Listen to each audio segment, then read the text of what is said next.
Fala galera, voltei por aqui pra gente continuar com o nosso assunto. A bola da vez agora são as forças intermoleculares, que, gente, é um assunto muito importante pra gente. Tanto por ele em si, que já cai bastante no vestibular, como pra gente entender várias outras coisas que virão depois. Gente, as propriedades das substâncias que nós conhecemos e que lidamos no dia a dia dependem muito disso daqui, das forças intermoleculares. Então, sério, é muito importante. Por exemplo, lá na química orgânica a gente vai voltar a falar muito das forças intermoleculares. Então, sério, esse assunto é muito importante. Dê uma atenção muito grande a esse assunto, tá? E outra coisa, para entender bem ele, precisa entender bem toda a base que nós tivemos de ligações. Então, tudo que nós estudamos até agora de ligações é muito importante para a gente entender bem as forças intermoleculares. Desde lá do comecinho da ligação iônica, ligação metálica, ligação covalente, depois quando a gente avançou e aprendemos a polaridade das ligações e das moléculas, hibridização, geometria molecular, tudo isso é extremamente importante aqui nas forças intermoleculares, ok? Guarda isso com carinho aí no coração, que sério, vai fazer toda a diferença, ok? Bom, mas vamos embora, vou parar de falar aqui um pouquinho pra gente realmente começar o assunto. Depois da vinheta a gente começa o assunto. Roda a vinheta, vai!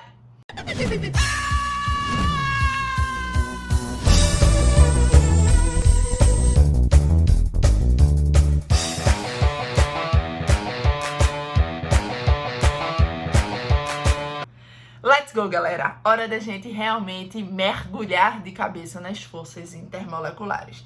Gente, antes de nós começarmos realmente o assunto, primeiro eu quero diferenciar uma coisa muito bem aqui pra vocês, que muita gente se confunde demais e acaba perdendo a questão por besteira. E pra isso, eu vou fazer aqui um desenho bem bonitinho. Acompanha comigo meu desenho pra gente entender bem essa parte. Vê, imagina que eu tivesse aqui um copinho com água.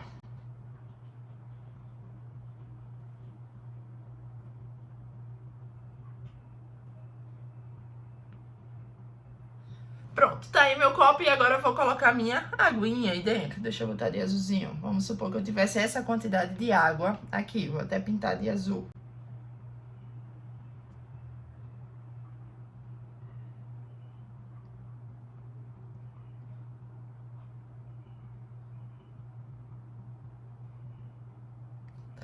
Pronto, gente. Essa daí seria a nossa visão macroscópica do nosso copo com água. E o que seria a visão microscópica? Imagina que a gente conseguisse ver aqui dentro o que é que tem. Então, seria algo mais ou menos assim, a nossa visão microscópica dessa amostra de água. Lá dentro, eu vou ter várias moléculas de água, certo? Vamos desenhar essas moléculas? A gente já aprendeu que a água, H2O, ela tem uma geometria angular, né? Que a gente escreve desse jeitinho aqui. Então, vamos justamente colocar essas moléculas de água pra gente. Então, aqui eu teria assim, ó. Tchan, tchan. Algo mais ou menos desse jeito.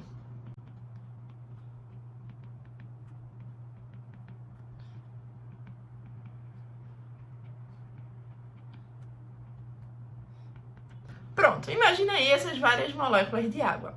Gente, essas moléculas se mantêm unidas através de forças, que nós chamamos de forças intermoleculares, ou seja, forças entre as moléculas ou ligações intermoleculares, ligações entre as moléculas, beleza? Então, entre, moleculares, moléculas. Então, intermoleculares, as ligações entre as moléculas.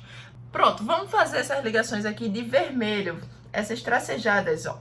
Repara que eu tô colocando a atração entre o H e o O, porque a gente já aprendeu que na água o O é o polo negativo e o hidrogênio o polo positivo. Isso por causa da eletronegatividade. A eletronegatividade do oxigênio é muito maior do que a do hidrogênio. Isso significa que o oxigênio fica parcialmente negativo nessa molécula. Massa? Bom, aí vamos lá. Por isso que eu tô colocando sempre O com H. Então tá aí pra gente algumas das atrações que nós vamos ter.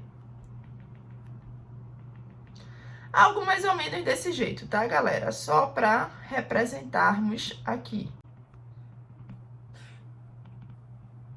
Enfim, acho que já deu para vocês entenderem.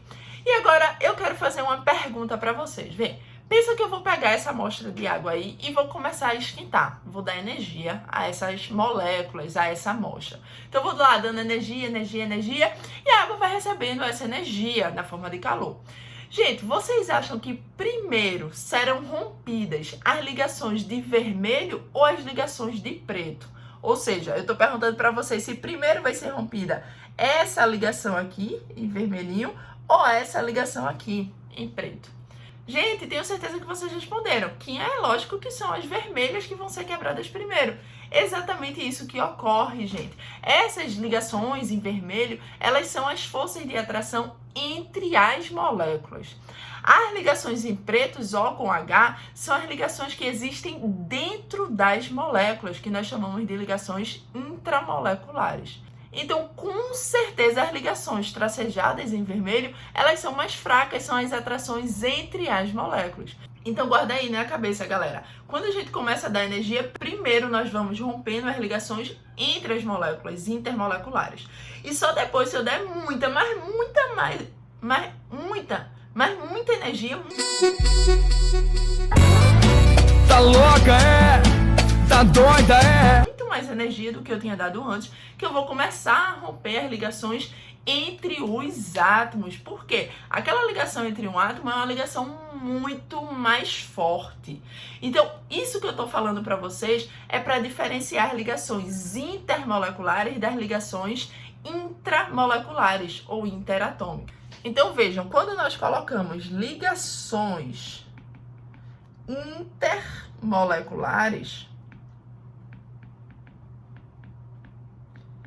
nós estamos falando das ligações entre as moléculas, que são as forças intermoleculares.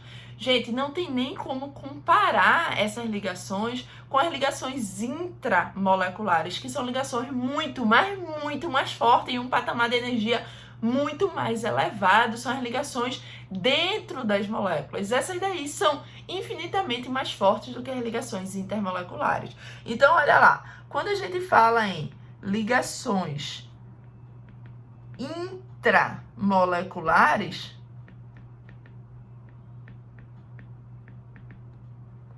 nós estamos falando das ligações dentro das moléculas. E essas daí, ó, são muito mais fortes do que as intermoleculares, tá?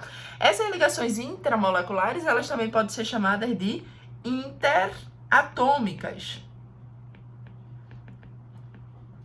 Ou seja, entre átomos para formar moléculas. Por isso que eu coloco interatômicas ou intramoleculares. Interatômicas entre átomos. Só que essas ligações entre átomos ocorrem para formar as moléculas, dentro das moléculas. Por isso que a gente também pode chamar de intramoleculares. Então, deu para entender isso? Então, quando a gente fala aqui, ó, H2O, HOH, a gente tem o seguinte: essas duas ligações aqui são ligações covalentes. Elas são as ligações intramoleculares, são as ligações dentro da molécula da água. Ou ligações interatômicas entre os átomos de oxigênio e hidrogênio para formar a molécula de água. Por isso que a gente diz interatômicas ou intramoleculares, beleza? Entre átomos ou dentro da molécula, dá no mesmo. Essas ligações interatômicas são as que nós já estudamos: iônica, covalente e metálica. Gente, essas três, elas são muito mais fortes, muito mais fortes do que as intermoleculares que nós vamos estudar agora. E por que eu tô falando isso? Porque eu tô frisando bem essa parte. Porque tem muita gente que bota na cabeça o seguinte: ligação de hidrogênio, ou ponto de hidrogênio, que muita gente ainda chama, é a mais forte que tem. Então, se tem ligação de hidrogênio, é forte. Gente, só que, por exemplo, não rola tu comparar uma ligação iônica ou uma ligação covalente com uma ponte de hidrogênio, uma ligação de hidrogênio. Porque uma ligação covalente é uma ligação que ocorre entre átomos dentro de uma molécula. Essa ligação é muito mais forte do que uma ligação de hidrogênio que ocorre entre moléculas e é mais facilmente rompida. Então isso é só para deixar claro na cabecinha de vocês que toda vez que eu estiver falando de uma iônica metálica ou covalente, isso é disparadamente mais forte do que uma ligação de hidrogênio, do que uma de Van der Waals ou do que uma de dipolo permanente, que a gente vai começar a ver agora, que são as intermoleculares. Suavidade, guardem isso daí, não esqueçam nunca mais, por favor, me prometam isso. Obrigada, vamos embora. Gente, antes de nós avançarmos, deixa eu só falar de outra coisa que é muito importante mesmo. Olha só, a gente já viu aí que nós temos várias moléculas de água e que essas moléculas estão unidas através de ligações intermoleculares ou forças intermoleculares, ligações entre as moléculas, tá? E existem também as ligações dentro de cada uma das moléculas, que nesse caso são ligações covalentes, que são as interatômicas. Gente, me diga uma coisa, se eu começasse a dar energia e fosse quebrando primeiro as ligações intermoleculares, que a gente já viu que é o que acontece, né? Primeiro a gente vai rompendo as intermoleculares. Veja, se eu começasse a romper as intermoleculares, que são essas de vermelhinho aí, vê o que vai acontecendo. Eu tô rompendo as intermoleculares de vermelho, tô apagando aqui as de vermelhinho, porque elas estão começando a ser quebradas, a ser rompidas. Gente, vocês acham que esse rompimento das forças intermoleculares é um processo físico ou um processo químico? Pô, é só olhar até mesmo para o desenho, né? Eu só fui apagando as ligações vermelhinhas, as tracejadas, as ligações entre as moléculas. Enquanto eu estou apagando essas ligações tracejadas, estou rompendo essas ligações entre as moléculas intermoleculares. Eu estou causando alguma transformação na minha substância? Não, a água H2O continua lá do mesmo jeito. Então, a identidade da minha substância é mantida, H2O. Então, eu continuo tendo várias moléculas de H2O. Portanto, gente, isso é um processo físico. Então, guarda aí. Rompimento de ligações intermoleculares é um processo físico. A gente não muda a identidade da matéria. A água não deixou de ser água quando eu comecei a romper as ligações intermoleculares, ok? Massa, guarda isso que é importante. Agora, se eu fosse romper as ligações intramoleculares, no caso as ligações covalentes, imagine que eu começo a dar tanta energia que uma hora eu consigo romper as ligações intramoleculares, as minhas ligações dentro das moléculas, as ligações covalentes nesse caso. Então, nesse caso, se eu quebrasse a ligação que existe lá entre o H e o O dentro da molécula, que é a ligação em preto. Vê, imagina que eu apaguei agora aqui as ligações dentro das moléculas. O com H, essas ligações covalentes que uniam os átomos de oxigênio aos átomos de hidrogênio. Gente, agora eu continuo tendo água? Não, agora eu não tenho mais água. Quando a gente quebra as ligações dentro de uma molécula, aí a gente está realizando um processo químico, uma reação química, que no caso da água, a cada 2 moléculas de água que a gente quebra, a gente vai liberar 2 moléculas de gás hidrogênio e uma de gás oxigênio, ou seja, eu estou transformando a matéria, eu estou transformando H2O em gás hidrogênio e gás oxigênio. Aí passa a ser um processo químico, é uma reação química, que é essa daqui, ó. Cada 2 moléculas de água, quando são rompidas, vão produzir 2 moléculas de gás hidrogênio e uma molécula de gás oxigênio. Então isso aí é uma reação química, é quando a gente começa a quebrar a ligação que tem dentro da molécula. Então só para diferenciar, tá? Rompimento de ligações intermoleculares ou forças intermoleculares, processo físico. Rompimento de ligações intramoleculares ou interatômicas é um processo químico, você está transformando a matéria, a sua substância vai deixar de ter aquela identidade, ela vai se transformar em uma nova matéria. Nesse caso que a gente fez, nós tínhamos água e passou a se transformar em gás hidrogênio e gás oxigênio. Então houve transformação da matéria, é um processo químico. Massa? Simbora! Gente, seguinte, vamos lá começar a falar das forças intermoleculares. Antes disso, vamos dar uma relembrada no que a gente já aprendeu das ligações interatômicas. Eu vou colocar aqui em ordem decrescente de força todas as ligações que nós vamos ver na aula de hoje, ok? E para começar, como a gente já viu, as interatômicas elas são infinitamente mais fortes do que as intermoleculares. Então vamos começar colocando justamente essas. Então coloca aí, ó, assim, ligações interatômicas ou intramoleculares. Pronto! Quais são elas? Quais foram as ligações entre átomos que nós estudamos até agora? Pá, foram 3. Primeira de todas foi a ligação iônica. Então, anota aí, ó, ligação iônica. Foi a primeira e a mais forte de todas, não foi? Depois veio a ligação metálica.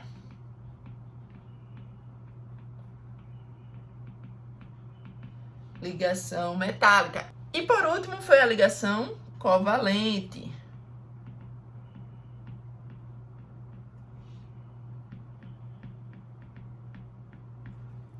Tranquilo? suave, massa. Isso é muito importante pra gente, galera. Vamos lá, vamos dar uma relembrada. Ligação iônica, ela é formada pela atração eletrostática cátion com ânion. Estão lembrados disso? E quando é que ela ocorre? Ela ocorre quando a gente tem metal com ametal, ou metal com hidrogênio. Ou seja, um metal que quer doar o elétron ou um metal que quer receber o elétron. E aí você tem a formação de um cátion e de um ânion que se atraem eletrostaticamente. É uma ligação bem forte. Então deixa eu mudar aqui a corzinha e vamos colocar aqui que a ligação iônica ela ocorre entre metal mais ametal ou metal mais hidrogênio. Massa? Show de bola. Depois a outra que a gente estudou foi a ligação metálica. A gente viu que a ligação metálica ela também é formada por uma atração eletrostática, mas a atração eletrostática cátion com elétron livre, aquele mar de elétrons que é formado na ligação metálica, em que os metais eles afastam os seus elétrons de valência e esses elétrons de valência têm uma certa mobilidade e ficam lá circulando, formando o mar de elétrons. A atração eletrostática entre o cátion que foi formada e os elétrons livres são justamente o que caracterizam a ligação metálica. Então, ó, na ligação metálica a gente tem apenas metal. E é justamente o metal que vai afastar esse elétron e formar os elétrons livres, o mar de elétrons, que é a característica principal da ligação metálica. Então, são os metais que fazem isso de afastar os elétrons. Por isso que a ligação metálica é característica de metal. Metal com metal, que faz ligação metálica. Show? Bom, e depois a gente aprendeu a ligação covalente, que é aquela em que há o compartilhamento de elétrons. E quando é que a gente vai ter esse compartilhamento de elétrons? Entre ametal mais ametal, ou ametal mais hidrogênio, ou ainda hidrogênio mais hidrogênio. Foram esses os casos que nós estudamos de ligação covalente, beleza? Lembrando, galera, que a ligação covalente ela pode ser uma ligação covalente polar, e ela pode ser uma ligação covalente apolar. A ligação covalente polar, ela é mais forte do que a ligação covalente apolar. A ligação covalente polar ela é formada por um compartilhamento de elétrons entre dois átomos com eletronegatividades distintas, tipo H com Cl. O cloro é muito mais eletronegativo, então a densidade eletrônica no cloro fica maior do que no hidrogênio. Logo, o cloro fica parcialmente negativo, Cl menos, né? A gente bota assim, HCl, por exemplo, o cloro fica um pouco mais negativo e, consequentemente, o hidrogênio fica um pouco mais positivo. Isso é a ligação covalente polar. Já uma ligação covalente apolar, ela é formada quando os átomos que estão dividindo, compartilhando os elétrons, são átomos que possuem a mesma eletronegatividade, tipo H com H. Então, aqui não vai ter diferença de eletronegatividade entre eles. Essa ligação aqui, é uma ligação covalente apolar. Os elétrons ficam divididos igualmente entre os dois. Já essa ligação covalente aqui, entre o H e o Cl, não está dividida igualmente. O cloro puxa mais para ele do que o hidrogênio. E aí, consequentemente, a ligação fica polarizada, vai mais para um lado do que para o outro. E aí, tranquilo? Deu para relembrar isso? Bom, essas foram as ligações interatômicas entre átomos ou intramoleculares dentro de moléculas, tá certo? Eu não gosto muito do termo intramolecular porque a ligação iônica ela não forma exatamente moléculas, mas tudo bem, é muito difundido, todo mundo usa, tá certo? Então, lembre-se que é a ligação entre átomos ou dentro de uma molécula. Massa? Vamos embora. Agora a gente começa o nosso estudo da aula de hoje, que são as ligações intermoleculares, ou seja, entre moléculas. Gente, vou colocar aqui embaixo agora pra gente falar das intermoleculares, certo? Só que, ó, guarda um espacinho aqui pra gente falar de uma número 4, que eu vou falar por último, que é bem especial, tá certo? Então, guarda esse espaço. A gente vai começar aqui embaixo. 5, 6 e 7. Essas daqui são as ligações intermoleculares.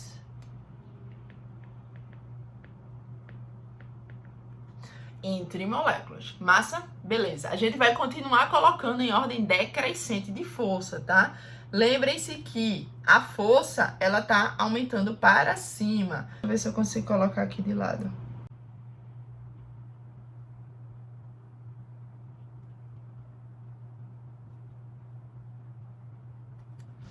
Pronto. Isso daqui Nesse sentido, nós teremos aumento da força. Aumento da força.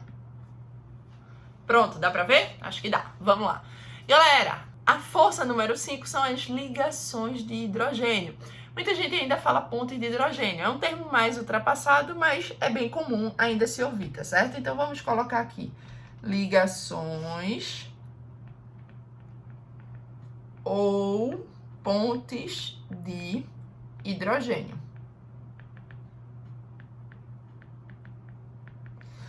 A número 6 são as forças de dipolo-dipolo ou dipolo permanente. Então, anota aí, ó, dipolo-dipolo ou dipolo permanente.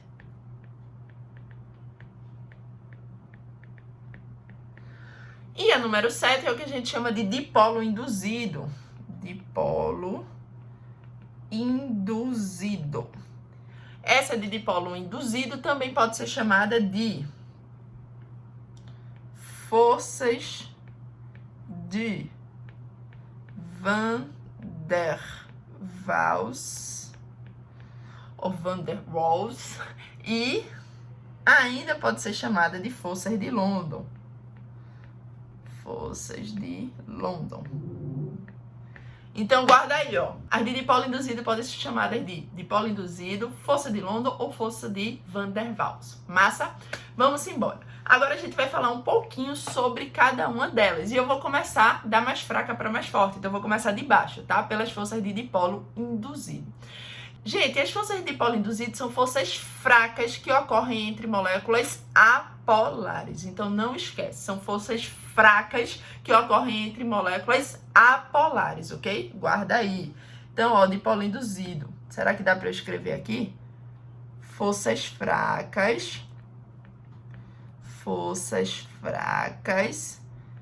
que ocorrem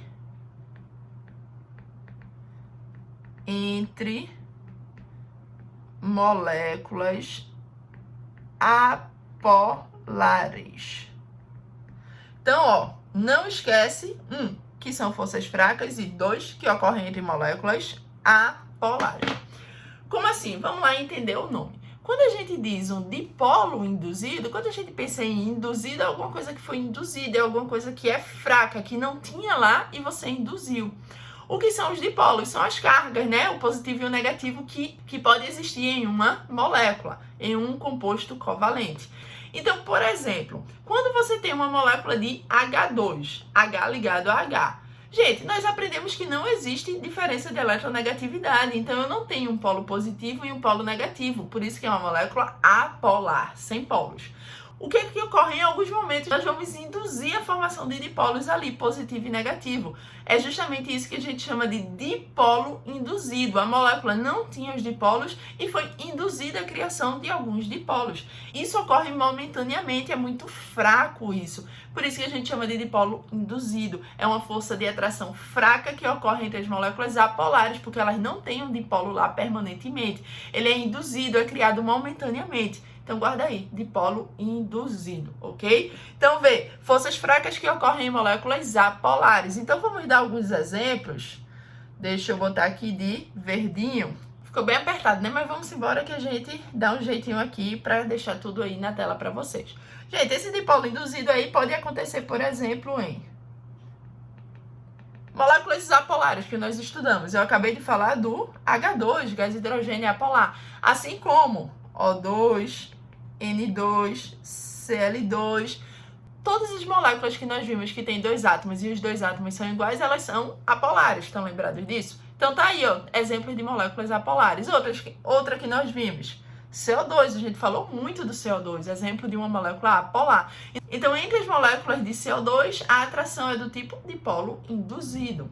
Outra, CH4, metano, isso é um hidrocarboneto. Lembra que a gente aprendeu que todos os hidrocarbonetos são apolares? Então, se os hidrocarbonetos são apolares, as atrações entre suas moléculas são sempre do tipo dipolo induzido, ou Van der Waals ou London, tá? Qualquer hidrocarboneto, então, tipo C4, H10, C8, H18, o octano, principal componente da gasolina. Então, tudo isso que eu coloquei são exemplos de substâncias apolares, ou seja, as suas moléculas elas são atraídas por dipolo induzido ou Van der Waals ou London. Massa? Vamos falar agora do dipolo permanente ou dipolo-dipolo. Olha a diferença no nome agora, ó. Tu tens agora um dipolo permanente ou um dipolo-dipolo. Gente, quando eu digo que é um dipolo permanente, já dá pra gente sacar na mesma hora que é mais forte do que um dipolo induzido. Pô, concorda? Alguma coisa que é permanente, que tá sempre lá, é muito mais forte do que alguma coisa que foi induzida à sua criação, que é momentânea. Então, o dipolo permanente é mais forte do que o dipolo induzido. Massa? Então, lembra que elas são mais fortes, tá? E por que o dipolo é permanente? Porque as moléculas que a gente vai trabalhar agora são moléculas polares. Ou seja, elas já possuem lá sempre o dipolo, ou seja, o polo positivo e o polo negativo. Exemplo, HCl, você tem lá o positivo e o negativo. Exemplo, H2S, que é angular, o S é o polo negativo e os hidrogênios positivos. Então, isso que eu acabei de falar foram exemplos de substâncias polares e, portanto, entre suas moléculas, a atração é do tipo dipolo permanente ou dipolo-dipolo, ok? E não esquece que ele é mais forte do que o dipolo induzido, ok? Então, vamos lá. Anota aí que ocorre entre moléculas polares. Ocorre entre moléculas polares. Ok? Show de bola. Gente, e ó, exemplo de substâncias polares. Bora lá. HCl, H2S, HBr, entre outras, tá, gente? Então, se nós tivermos uma substância polar, as suas moléculas estarão atraídas através de dipolo-dipolo ou dipolo permanente. Massa? E agora vamos para a ligação de hidrogênio ou pontes de hidrogênio. As famosas pontes de hidrogênio, né? Todo mundo já ouviu alguma vez na vida esse termo pontes de hidrogênio. Vamos lá entender o que significa. Gente, as ligações de hidrogênio, elas ocorrem em moléculas também polares. Só que, digamos que elas são um tipo específico de dipolo permanente. É quando a molécula ela é excessivamente polar. Ou seja, é um dipolo permanente muito, muito forte, muito mais acentuado. E elas ocorrem entre moléculas que possuem hidrogênio diretamente ligado a FON. O que é FON? Flúor, oxigênio e nitrogênio. Então, galera, para haver ligação de hidrogênio, você precisa que na molécula tenha hidrogênio diretamente ligado a FON, a flúor, oxigênio ou nitrogênio. Diretamente, tá? É H ligado a FON, beleza? Flúor, oxigênio e nitrogênio. Vamos lá dar alguns exemplos. Poxa, o mais óbvio, o mais importante de todos, a nossa água, H2O.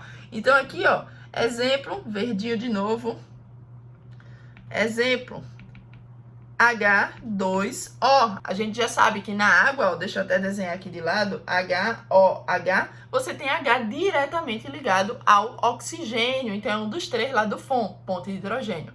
Outro exemplo, HF, ácido fluorídrico, H ligado a F. Então, ponte de hidrogênio, ligação de hidrogênio entre as moléculas.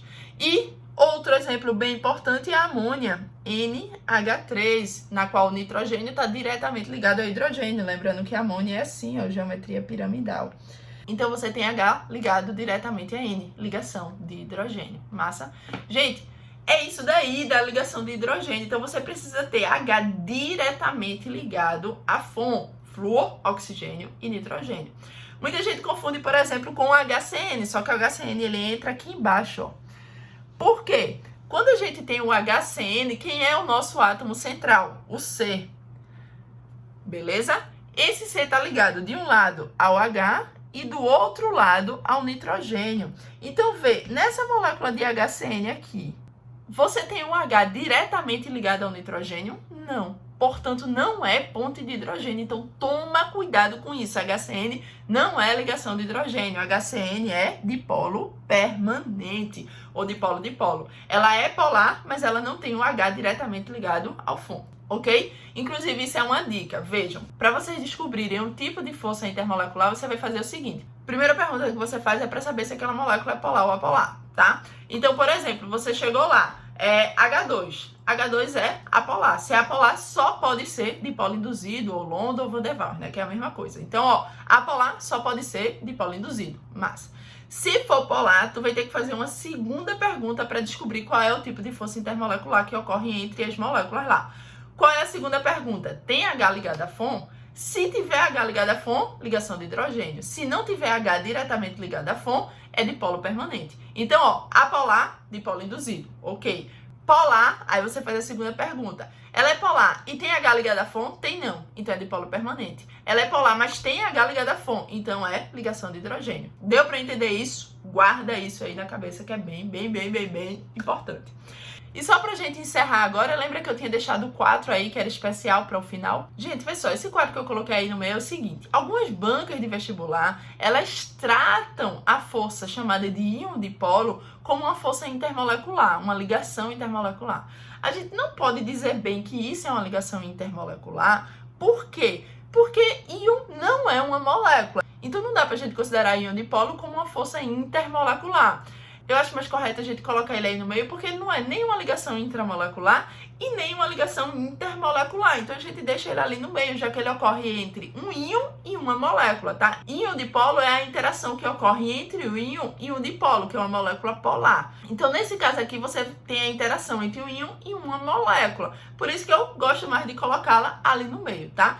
Mas na maioria das questões de vestibular vocês vão ver que eles tratam da interação íon-dipolo como se fosse uma intermolecular. E aí na questão não tem problema, lá tu vê, tu vai resolver como se ela fosse realmente uma ligação intermolecular e ela é inclusive mais forte do que a ligação de hidrogênio. Por quê? Porque ela envolve íon, então bota isso na cabeça, tá? Então se tiver íon-dipolo é uma interação ainda mais forte do que a de hidrogênio, porque tem um íon, tem uma carga real lá. Então aí sim é bastante forte, tá? Deixa eu colocá-la aqui no meio.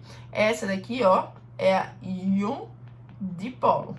Quando é que a gente vai ter a íon dipolo? Vai ser... Íon dipolo, ela ocorre entre íon e moléculas polares. Ou seja, é um íon interagindo com moléculas polares. Para isso ficar bem claro, eu vou fazer aqui um desenho para vocês entenderem melhor, tá? Vou fazer na próxima página porque é impossível escrever mais alguma coisa aqui. Mas saca, por exemplo, se nós tivéssemos... se nós colocássemos NaCl, né, cloreto de sódio, sal de cozinha, em água, o que é que iria acontecer? A gente já viu isso, que o NaCl é um composto iônico. Se ele é um composto iônico, em água ele se dissocia. Então, vejam, imagina que eu pegasse aqui aquela nossa mesma amostra.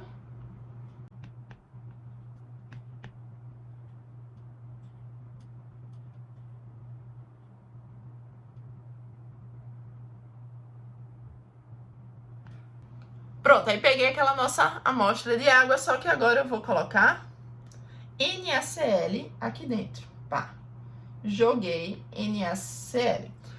Gente, NaCl a gente já viu que é um composto iônico em água se dissocia. Então, o que é que vai rolar? Aqui dentro, o NaCl vai se separar em Na+, e Cl-. E as moléculas de água continuam lá dentro, certo? A gente já tem moléculas de água lá dentro. Então, vamos fazer aquele mesmo esquema da visão microscópica. O que é que ocorre aí dentro? Aí dentro nós vamos ter íons Na+, deixa eu botar de vermelhinho. Aí dentro nós vamos ter íons Na+, e íons Cl-, certo? Circulados por várias moléculas de água, né? E o que acontece? A molécula de água, H2O, ela é assim, que a gente já viu, e nós vimos que o O é o polo negativo e o H positivo. Então, vocês acham que o Na+ tem uma atração maior pelo O, que é negativo, ou pelo H, que é positivo? Óbvio que pelo O. Então, vamos desenhar as moléculas de água aqui se aproximando do Na+, pelo O, que é a parte negativa. Então, ficaria algo mais ou menos assim, tá? Não vai ficar bonito não aqui, provavelmente, mas o que eu quero é que vocês entendam. Tá.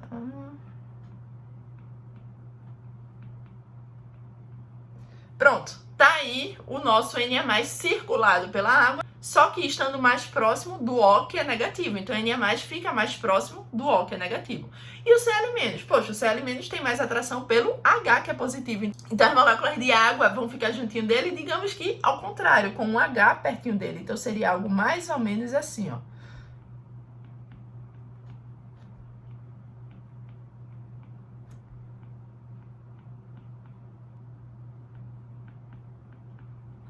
Pronto, algo mais ou menos aí desse jeitinho, tá? Com o H+, mais próximo do Cl-. Então, gente, isso é a interação íon-dipolo. Você vê que tem um íon, Na+, interagindo com o dipolo, que é a molécula polar. Então, você tem a interação do Na+, com a parte negativa da água, que é a molécula polar, Na+, interagindo com o O, que é a parte negativa, e o Cl- interagindo com o H, que é a parte positiva da molécula de água. Mas, no geral, você tem íons interagindo com moléculas polares, que no caso são as moléculas de água. Isso é o íon-dipolo. Essa interação, gente, é ainda mais forte do que a interação, por exemplo, que ocorre entre as moléculas de água com água com água. Porque as moléculas de água, elas fazem ponte de hidrogênio. É a interação entre moléculas polares. Agora você tem a interação entre o íon e uma molécula polar. Isso é ainda mais forte. Então, ó, deixa eu voltar aqui pra gente agora resumir tudo que nós vimos. Primeira coisa, nós vimos que as ligações interatômicas são muito mais fortes do que as ligações intermoleculares. Lembrando que as interatômicas podem ser chamadas também de intramoleculares. Interatômicas porque ocorrem entre átomos para formar as moléculas, ou seja, ocorrem entre átomos dentro das moléculas. Por isso que interatômicas ou intramoleculares, já que são dentro das moléculas. Quais são essas? Bom, a mais forte de todas, a iônica, depois vem a metálica, depois vem a covalente. Lembrando que a covalente pode ser polar ou apolar. A ligação covalente polar é quando a gente tem o compartilhamento de elétrons entre átomos com diferença de eletronegatividade. E a ligação covalente apolar é quando nós temos o compartilhamento de elétrons entre átomos com a mesma eletronegatividade, ok?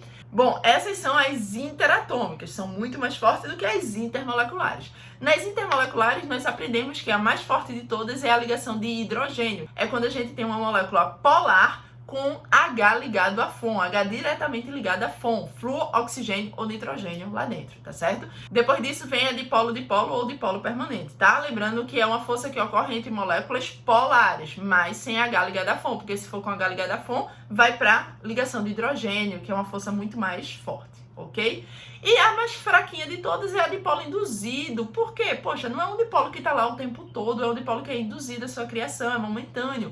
Essa daí ocorre entre moléculas apolares, é uma força fraquinha, tá certo? Lembrando que a dipolo induzido também pode ser chamada de Van der Waals, forças de Van der Waals ou forças de London, ok?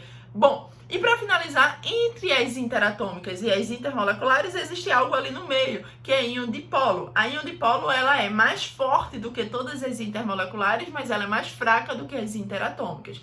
Lembrando que íon-dipolo é a que ocorre entre um íon e uma molécula que é polar. Sua vida é de bebê! Bom, no geral é isso aí para você entender bem o que são as forças intermoleculares. Agora, qual é a importância dessas forças intermoleculares? Bom, a importância, gente, é que quanto maior for essa força intermolecular, maior vai ser a coesão entre as moléculas. Mais agarradinhas estão aquelas moléculas, mais difícil de separar. E, consequentemente, maior é a temperatura de fusão e de ebulição da substância, ok? Então, vamos fazer o seguinte. Anota aí, ó, que quanto maior for a força intermolecular, quanto maior for a força intermolecular, maior vai ser a coesão entre as moléculas, ou seja, mais difícil é de separar. E o reflexo disso vai ser uma propriedade bastante importante para a gente das substâncias no nosso dia a dia, que é a temperatura de fusão e de ebulição. Então, anota aí que maiores serão as temperaturas de fusão e temperaturas de ebulição. Gente, por exemplo, para vocês terem noção da importância das forças de atração intermolecular. Se não existissem as forças de atração intermolecular, todas as substâncias seriam gasosas na temperatura ambiente, porque não teria atração para manter as moléculas unidas. Então, isso é tão importante, tão importante. Guarda isso aí na cabeça. Imagina aqui que eu tivesse o seguinte, deixa eu ver se eu consigo desenhar.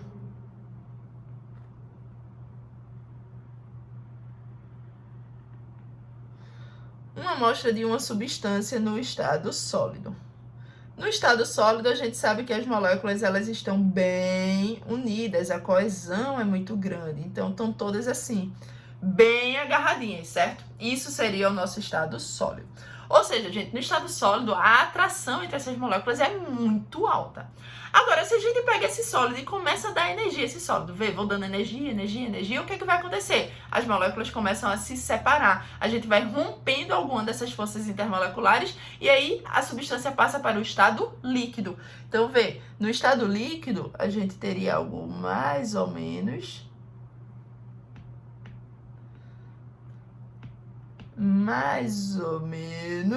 assim. Tchan. As moléculas já estão um pouco mais livres, certo? Esse é o nosso estado líquido.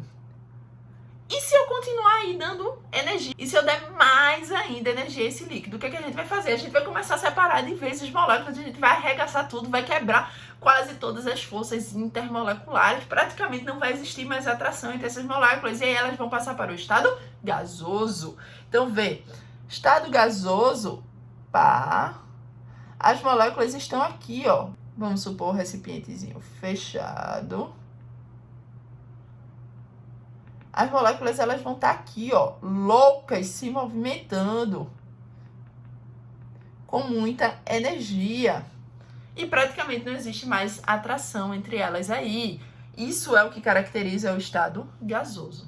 Então, gente, o que é que acontece? Se não existissem as atrações entre as moléculas, estaria tudinho no estado gasoso, tudo livre, leve, solta, loucas por aí, se movimentando loucamente. Isso é o estado gasoso, beleza? Aí, aqui a gente pode dizer o seguinte, que quando a gente vem aqui para o lado do sólido, ocorre um aumento das forças intermoleculares. Aumento das forças intermoleculares.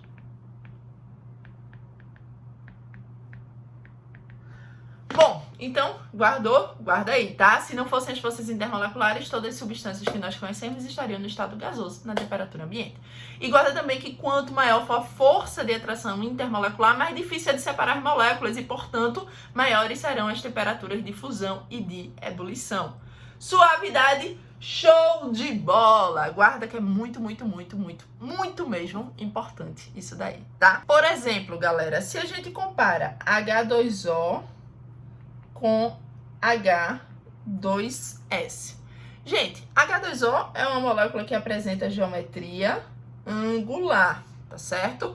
E H2S também é uma molécula que possui geometria angular. Estão lembrados, né? O e S da mesma família, então a gente pode trocar o O pelo S, que a geometria permanece a mesma. Então vejam, tem aí o exemplo de duas moléculas que são polares, H2O polar e H2S polar. Por quê? Porque a gente já aprendeu que toda molécula angular é polar, tá certo? Só que lembra que eu tinha falado pra vocês que depois que a gente descobre que a molécula é polar, a gente tem que fazer uma segunda pergunta? Qual é a segunda pergunta? Ver se tem H ligada a FON. H2O, ela é polar? É. Tem H ligada a FON? Tem. Se tem H ligada a FON, qual é o tipo de interação que ocorre entre as moléculas de água? Ligação de hidrogênio. Beleza? Agora, H2S é polar? É. Mas tem H diretamente ligado à FON na sua molécula? Não, não tem. Se não tem, então ela não é ligação de hidrogênio. Ela vai ser dipolo permanente. Qual é a interação mais forte? Aqui ocorre entre as moléculas de água ou aqui ocorre entre as moléculas de H2S? Aqui ocorre entre as moléculas de água. Logo, a temperatura de fusão e de ebulição da água é maior do que a do H2S. Então, anota aí, ó. Temperatura de ebulição da água é maior do que a temperatura de ebulição do H2S. Só para vocês terem ideia, a da água, ela é 100 graus Celsius. E a do H2S, ela é menos 60 graus Celsius. Então, daí você nota, né, a importância das atrações intermoleculares, tá? Então, se não fossem as pontes de hidrogênio, a água teria uma temperatura de ebulição bem mais baixa e não seria líquida na nossa temperatura ambiente. Imagina, se a água não fosse líquida, a gente tava tudo morto. Bom, vamos lá, gente. Outra coisa que é importante. Vejam, mesmo duas moléculas apresentando o mesmo tipo de interação, a força que ocorre ali entre elas podem ser mais fortes. Por exemplo, se tu compara CH4 com C8H18, ambas são hidrocarbonetos. Se elas são hidrocarbonetos, elas são apolares. Então, anota aí, ó, que essa é apolar. Essa daqui também é apolar. Então, as duas são apolares. Se elas são apolares, qual é o tipo de interação que ocorre entre as moléculas de CH4, dipolo induzido, ou Van der Waals, ou Lodo? Então, vê, se tu tem uma amostra lá de CH4, tu tem várias moléculas de CH4 lá dentro, certo? Então, as moléculas que estão lá dentro, elas têm a atração através de dipolo induzido, que é uma força fraquinha. C8H18 também é hidrocarboneto, também é apolar, portanto, se você tem uma amostra de C8H18 de gasolina, você tem a atração entre todas as moléculas lá do tipo dipolo induzido, que é uma força fraquinha. Então, as duas são dipolo induzido. Só que, gente, a molécula de CH4 é uma molécula pequenininha. Quando você tem o CH4, é somente isso daqui. Pá, pá. Quando você tem C8H18, são 8 carbonos com hidrogênio lá. Você aumentou o tamanho da cadeia carbônica. Isso quer dizer que entre uma molécula de C8H18 e outra de C8H18, você vai ter uma cadeia muito maior para fazer interações do tipo dipolo induzido uma com a outra do que a do CH4, que é uma bem pequenininha. CH4 com CH4, essa interação dipolo induzido vai ser mais fraca do que a que ocorre no C8H18. Então, vê, as duas são do tipo dipolo induzido, ou Van der Waals. Só que no C8H18, essas forças de Van der Waals, elas são mais fortes do que na CH4, porque ela é menorzinha, então a interação que vai ocorrer entre as moléculas são mais fracas. Então, guarda, as interações são do mesmo tipo, mas no C8H18 está acontecendo mais fortemente do que no CH4, ok? Isso quer dizer que a temperatura de ebulição do C8H18 ela é maior do que a do CH4. Então, a temperatura de ebulição do C8H18, ela é maior do que a temperatura de ebulição do CH4. Tanto é, gente, que o C8H18, que é o principal componente da gasolina, ele é líquido na temperatura ambiente. Líquido à temperatura ambiente. Enquanto que o CH4, ele é gás na temperatura ambiente. Então, se você pega uma molécula de hidrocarboneto, que é completamente apolar, mas uma pequenininha, outra grandona, na cadeia maior, você vai ter bem mais área ali para elas interagirem umas com as outras. E aí, logo, aquela força vai ficar mais intensa, porque ela está ao longo de toda uma cadeia. E, consequentemente, sobe a temperatura de fusão e de ebulição, ok? Outro exemplo, só para ficar bem amarradinho essa parte da influência nas temperaturas de fusão e ebulição. Vê, quando a gente analisa, por exemplo, CH4 com CCl4. CH4 e CCl4. CH4, gente, é uma molécula tetraédrica, assim como CCl4 também é tetraédrica. A gente viu que poderia trocar, né, H pelo cloro, os dois só fazem uma ligação, não vai mudar nada em relação à geometria. Então aqui, ó, essa é tetraédrica e como ela é simétrica, todo mundo ao redor é igual, ela é apolar. Assim como no CCl4, também é simétrica, todo mundo ao redor é igual, ela também é apolar. Ou seja, como as duas são apolares, a atração que ocorre entre as moléculas de CH4 é do tipo dipolo induzido. E a que ocorre entre as moléculas de CCl4 também é dipolo induzido, já que ela também é apolar. Então, é dipolo induzido e dipolo induzido. Massa? Bom, só que o que a gente nota? Gente, o hidrogênio é bem mais levinho do que o cloro, certo? Então, a massa molar do CH4 ela é muito menor do que a do CCl4. Então, anota assim, ó. Massa molar do CH4, ela é menor do que a massa molar do CCl4. Então, concordam comigo que a inércia que vai haver entre as moléculas do CCl4 é maior do que a do CH4? Ou seja, como o CCl4 é mais pesado, é mais difícil de separar as moléculas do CCl4 do que a do CH4. É uma inércia maior, é mais pesada, é mais difícil. Então, se é mais difícil, a temperatura de ebulição ela é maior do que a do CH4. Então, nota, as duas fazem dipolo induzido. Só que a do CCl4, por ser mais pesada, é bem mais difícil da gente conseguir separar. Então, a temperatura de ebulição do CCl4, deixa eu botar D, vermelhinho. A temperatura de ebulição do CCl4, ela é maior do que a temperatura de ebulição do CH4. De novo, o reflexo disso é que o CCl4 é líquido à temperatura ambiente, enquanto que o CH4 é gás na temperatura ambiente. Portanto, o CCl4, tetracloreto de carbono, tem a temperatura de ebulição bem maior. Na temperatura ambiente ele é líquido, enquanto que o metano é um gás, né? Gás metano. Então, ó, anota aí que esse aqui é líquido na temperatura ambiente, enquanto que esse aqui é gás na temperatura ambiente, indicando que ele tem uma temperatura de ebulição bem mais baixa. Tranquilidade, meu povo? Bom, era isso para nossa aula de forças intermoleculares. Eu espero que vocês tenham entendido tudo e que tenham entendido a importância delas, porque, sério, isso vai fazer a diferença, ok? Gente, Um beijo no coração de vocês. Estou morrendo de saudade. Espero que todos estejam bem. E é isso aí. Detonem, continuem firmes e fortes. Continuem estudando e contem comigo para o que der e vier. Vamos embora, a gente não pode parar. Beijo, tchau, tchau.